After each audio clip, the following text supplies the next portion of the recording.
Saya bilang di dalam Al-Quran itu tidak ada loh istri Ibrahim itu namanya Hajar, istri Ibrahim itu namanya Sarah. Itu nggak ada dalam Al-Quran. Tapi ada dalam sejarah, ada dalam sejarah. Iya, sejarahnya ngambil dari Bible. Katanya Al-Quran kitab yang lengkap, terperinci, menjelaskan segala sesuatu. Seperti ayat ini, surat Hud ayat yang pertama. Nih, Alif Lam Ra.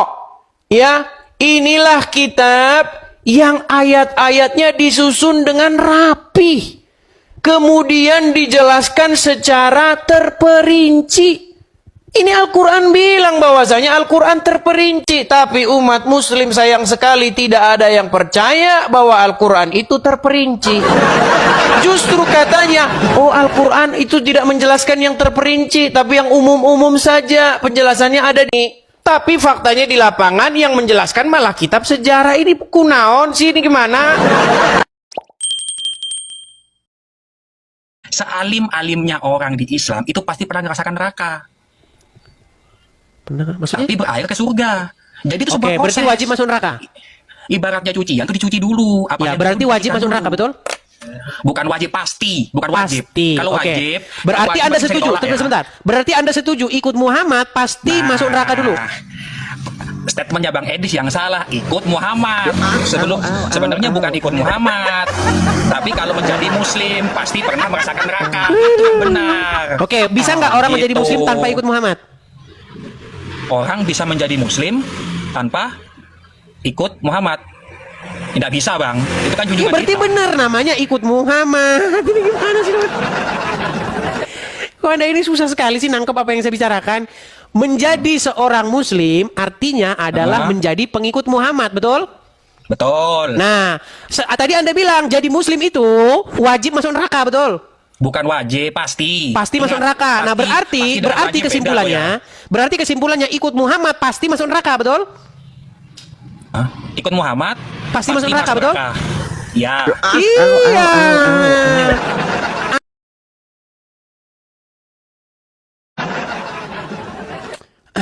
Teman-teman, kalau kalian betul-betul mempelajari agama Islam, kalian itu akan mengharamkan yang namanya musik. Jadi bilang sama Ahmad Dhani, musik itu haram. Memang haram, ada hadisnya jelas musik haram. Memang.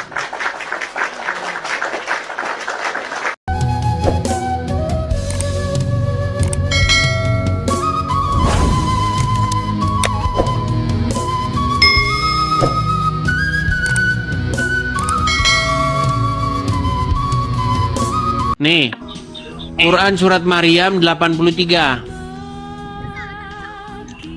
Tidaklah engkau melihat bahwa sesungguhnya kami telah mengutus setan-setan itu kepada orang-orang kafir untuk mendorong mereka berbuat maksiat dengan sungguh-sungguh. Oke, siapa yang mengutus setan? Siapa kami di sini? Allah dan para malaikatnya. Allah. Oke, Allah mengutus setan, betul? Ya, betul. Oke. Allah mengutus setan berarti adalah Rasulullah atau utusan Allah, betul? Ada kitabnya di situ ya, buka coba. Kau ini buka Google. Aduh. Setan-setan adalah utusan, betul atau salah? Betul. Betul. Oke, baik. Aku bersaksi. Aku bersaksi. Aku bersaksi. Aku bahwa bersaksi adalah Rasulullah. bahwa setan adalah Edis. Nah, gimana? Asyhadu, yuk. Asyhadu anna Saitona Rasulullah. Coba silakan. Asyhadu anna. Oh, gimana sih kamu kok lari? Asyhadu anna, aku bersaksi bahwasanya setan itu adalah. Coba, ayo. Asyhadu anna Adalah keturunan. Cuman kan gini bang, Tuhannya agama Islam itu kan Allah kan bang, A-L-L-A-H kan bang. Bang, A itu, L itu, L-A-H itu huruf Latin. Adakah di dalam Al-Quran huruf Latin? Ada bahasa Arab. Nggak ada, yang ada huruf hijaiyah, betul? Betul. Jadi di dalam huruf hijaiyah ada nggak huruf A? Ada alif. Nggak ada, yang ada huruf alif, lam lam ha. Makanya dibaca Allah. Memang gini bang. Kalau ditanya saya pribadi bang, apakah saya setuju bahwa kata Allah itu sebenarnya ya dibuang saja lah dari terjemahan? Sebenarnya saya setuju. Setuju saya. Biar ngapa? Biar tidak terjadi seperti ini. Tidak membingungkan kita gitu loh bang. Iya, sebagai umat. tapi itu membingungkan bagi orang-orang awam bang. Kalau orang-orang terpelajar itu tidak bingung. Seperti saya, kata Allah itu bukanlah merujuk kepada Allahnya orang Islam. Tapi kata Allah itu merupakan satu kata baru yang pengertiannya berbeda. Saya kasih contoh bang ya. Sebenarnya dalam penerjemahan itu semua begitu bang. Contoh. Makanya orang Islam menerjemahkan jannah menjadi surga. Padahal surga itu terminologi orang Hindu, punya orang Hindu itu. Nah, di dalam penerjemahan itu kata-kata seperti ini memang terjadi di tengah-tengah masyarakat. Kita meminjam kosakata punya agama lain, tetapi kita beri pengertian yang baru. Iya bang. Jadi jangan salahkan pinjam meminjam kosakata, memang ada di Islam, ada di Kristen, ada. Tapi apakah kemungkinan bang Tuhannya abang sama Tuhannya saya itu satu kan gitu bang? Nggak mungkin. Tuhannya orang Islam itu adalah Tuhannya orang-orang Quraisy. Agama di Arab pada waktu itu. Coba sebutin apa penemuan orang Islam bang? Sebutin apa sumbangsi umat Islam terhadap peradaban dunia ini? Sebutkan. Peradaban dunia, ya banyak lah bang. Apa? Sebutin satu. Contohnya itu seperti ya yang ada di Indonesia ya bang, seperti Bung Karno itu kan yang sudah menyatukan bangsa Indonesia kan. Itu kan juga termasuk peradaban. Bang, sumbangsi umat Islam terhadap peradaban dunia. Contoh, saya kasih contoh. Sumbangsi orang-orang non-muslim terhadap peradaban dunia. Contoh, menemukan lampu. Bayangin bang, kalau nggak ada lampu bang. Sampai sekarang kita masih pakai itu peradaban itu. Makanya sekarang kita udah ada lampu. Penemunya bukan orang muslim. Iya, saya tahu Thomas. Terus Alva bayang Edison.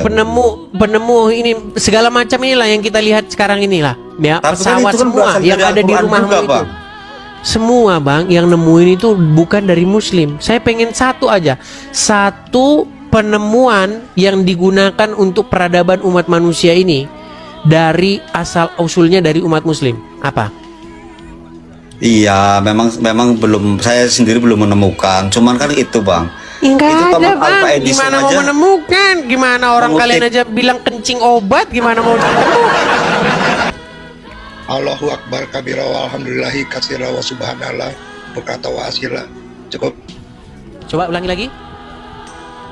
Allahu Akbar kabira walhamdulillahi katsira Kabiro wa itu subhanallah. kabiro apa? Kabiro wa subhanallah. Kabiro apa? Wa subhanallah.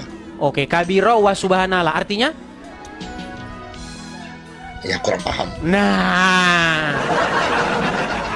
makanya sudah saya bilang bang, Islam itu adalah itu. Islam itu adalah sekumpulan orang-orang yang pikirannya itu sudah di off-kan begitu, kemudian disuruh ngucapin huruf-huruf Arab. Amin. Itu. Islam itu bang. Betul tidak omongan saya? Boleh tanya? Sebentar, omongan saya Ya, betul atau betul. tidak? Betul. Jikalau ada 1000 orang Islam, orang Islam pergi ke masjid, mereka adalah sekumpulan manusia yang otaknya sudah di off-kan begitu, lalu mereka mengucapkan kalimat-kalimat bahasa Arab. Amin. Apa artinya? Tidak tahu. Ketika saya bilang begitu bang, jangan marah, tetapi harus dijadikan itu sebagai introspeksi.